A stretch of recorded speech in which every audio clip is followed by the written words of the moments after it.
Hallo liebe Leute und herzlich willkommen zu einem schnellen oder kurzen YouTube-Video, und zwar geht es um die jüngst vorgestellte Lego Achterbahn des Lego Set 10 261 Creator Expert Roller Coaster.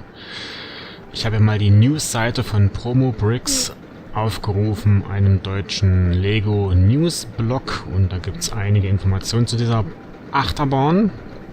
Im Hintergrund hört ihr übrigens Open Roller Coaster Tycoon 2 laufen, dazu gleich noch mehr, das brauchen wir gleich noch.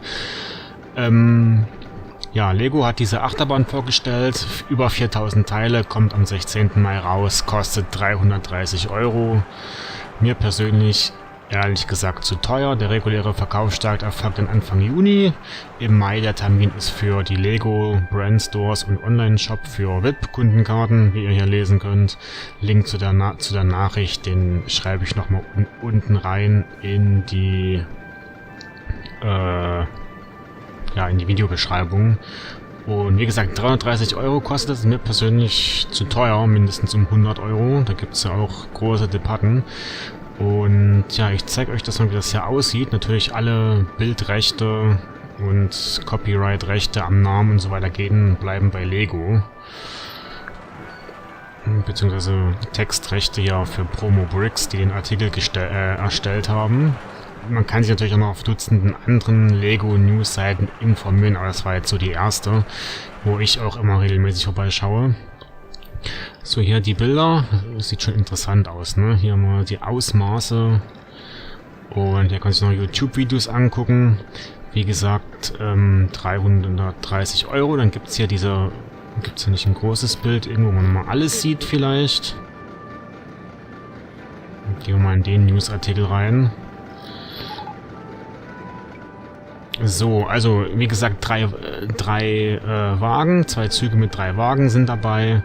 Lift Hill, der ist sogar Power Function tauglich, also kann man einen Motor dran stecken, dass die immer wieder automatisch hochgezogen werden. Hier oben sind so 3 Räder, die sollen die Wagen dann hier rum beschleunigen, die bewegen sich dann mit dem Motor.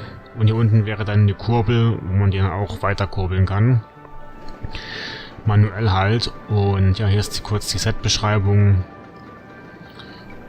Könnt ihr dann aber lesen. Wie gesagt, die Artikel schreibe ich dann unten in die Videobeschreibung rein.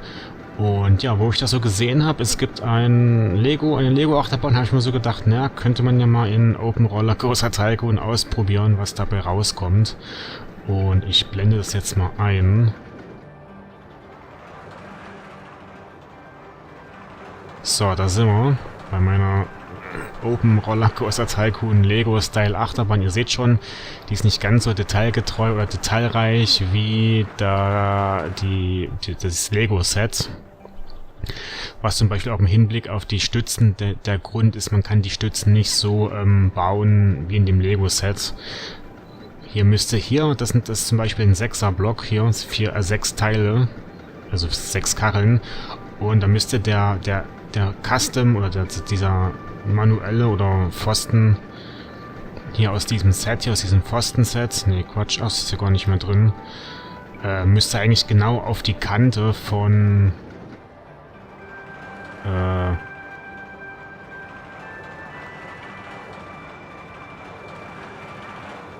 also genau auf die Kante von den 2 Kacheln, und das geht halt nicht, und daher habe ich es jetzt erstmal weggelassen. Das ist die Achterbahn, wie sie nachgebaut ist, und ihr seht schon, die Werte sind müssten relativ extrem sein. Ich habe mich hier einem Trick bedient, das ist eine Junior-Achterbahn. Ach, ihr seht ihr nochmal hier, diese 6 Kacheln, 1, 2, 3, 4, ne Quatsch, hinten, die zählt auch noch mit rein. 1, 2, 3, 4, 5, 6, und dann müsste man halt diese Stütze genau hier auf die Mitte bauen, damit man das dann so hinkriegt, wie es auf den Bildern oder in dem Lego-Set ist, und das ist halt jetzt hier im Moment nicht möglich. Ja, wo war ich stehen geblieben? Ja, ich habe mir hier halt einen Trick beholfen, den üblichen Cheats, den man hier machen kann, dass man sozusagen andere Wagen auf den Streckenelementen fahren lassen kann. Das ist sozusagen eigentlich ursprünglich ein Junior Coaster gewesen, der hier, oder die Kinderachterbahn, allerdings mit Wagen von der Looping-Achterbahn, damit das ein bisschen aussieht wie in der Lego-Achterbahn. Die Lego-Achterbahn hat ja auch eher so die typischen Looping-Achterbahnwagen. Natürlich in der Farbe Blau. Auch das Dach von der Station hier so ein bisschen angedeutet. Der Eisstand und ja der Ticketverkauf ist natürlich nicht ganz so realistisch, weil der Ticketverkauf in RCT findet ja hier statt. Und das muss ich mal kurz scannen, Entschuldigung. So, und da kam wir jetzt schon das Problem. Ich habe das nachgebaut. Ich habe versucht, das so nah dran zu bauen, wie die Achterbahn ist. Ich denke mal, es ist relativ gut gelungen. So, das Problem ist, dass diese steilen Senken, das ist in dem Lego-Set wahrscheinlich eher was Flacheres. Also irgendeine Mischung, irgendwas zwischen dieser Steilheit und dieser Steilheit. Und das kann man halt in RCT nicht abbilden. Daher habe ich so gemacht. Daraus resultiert natürlich auch, dass die Bahn relativ schnell ist. Wir gucken uns das mal an. Da fährt gerade gleich mal eine runter. Hier geht es mit 74 lang.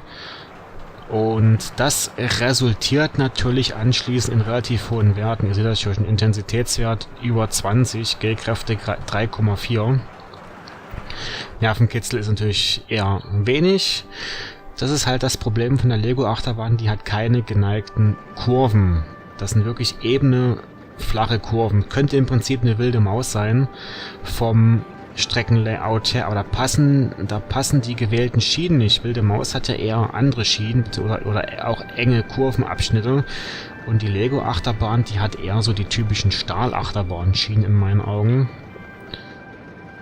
Wie sie auch hier beim Kiddie Coaster gut dargestellt sind. Und daraus resultiert halt, dass keiner mitfahren würde mit der Bahn. Also kann man im Prinzip sagen, dass die Lego-Bahn von den Werten zu extrem wäre, oder? Also wie gesagt, ich habe die versucht, so nah am Modell zu bauen, wie es geht. Auch hier mit diesen Überlappungen. Hier das obere Teil guckt ja ein Stück raus und das ist hier so übereinander, auch das hoch und runter. Diesen Zirkel so gebaut, wie es auf den Packshots ist, oder auf den Fotos, könnt ihr ja dann vergleichen. Aber die Achterbahn ist sozusagen viel zu extrem.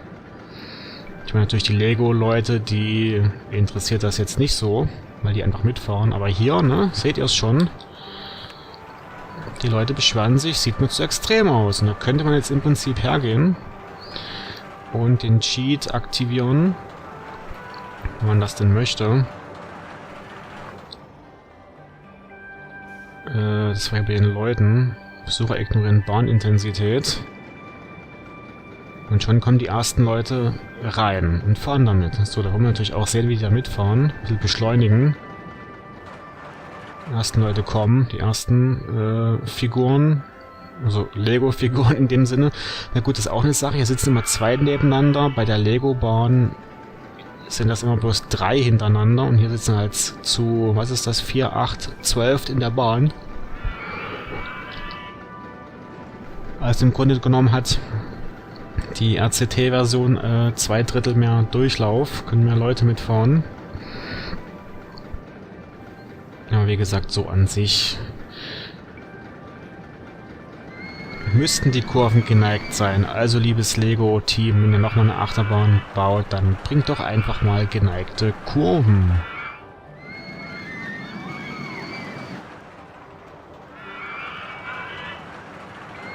Eigentlich müsste man das Ding selber auf geneigt umbauen und dann gucken, was da rauskommt. Ob dann die Werte besser sind, aber naja. Tja. So viel zum Thema Lego Rollercoaster Achterbahn 10261. Ich habe es auch nochmal spontan in RCT nachgebaut und ja. Wie gesagt, das Set gibt's ab. Was hatte ich gesagt? Mai, Juni. Kostet UVP, unverbindliche Preisempfehlung 330 €. Wie es dann am Ende in den Laden kommt, weiß man nicht. Aber ich finde den Preis eigentlich schon relativ heftig. Aber gut, das ist Legos Sache, die können ja die Preise frei setzen und wenn man es halt nicht kauft, dann kauft man es nicht. Und ja, ich denke mal, ich werde es mir eher nicht kaufen. Ich überlege, ob ich mir stattdessen diese kleine Piratenachterbahn als Alternative kaufe von diesen Lego Creators 3 in 1. Überlege ich mir gerade noch, aber ja. Was soll man da jetzt noch sagen? Nix mehr. Ja, das war's erstmal soweit hier von Lego meets Open Roller Coaster Tycoon 2, wie man so schön sagt. Und, tja, guck mal, warte mal, Moment. Die Leute gehen ja total raus hier. Denen ist total schlecht. Also, wenn man das so sieht, dann...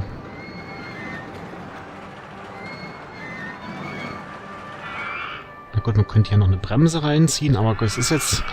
War jetzt nicht Sinn der Sache. Ich wollte es so original nachbauen und ja, hier oben die Kamera fehlt natürlich auch, aber gut, so. Jetzt auch mal wirklich, ihr könnt ja mal eure Meinung drunter schreiben, was ihr davon haltet. Und ja, dann würde ich sagen, vielen Dank fürs Zuschauen. Ich hoffe, es hat euch ein bisschen gefallen, dieses Video. Und ja, auf Wiedersehen und tschüss.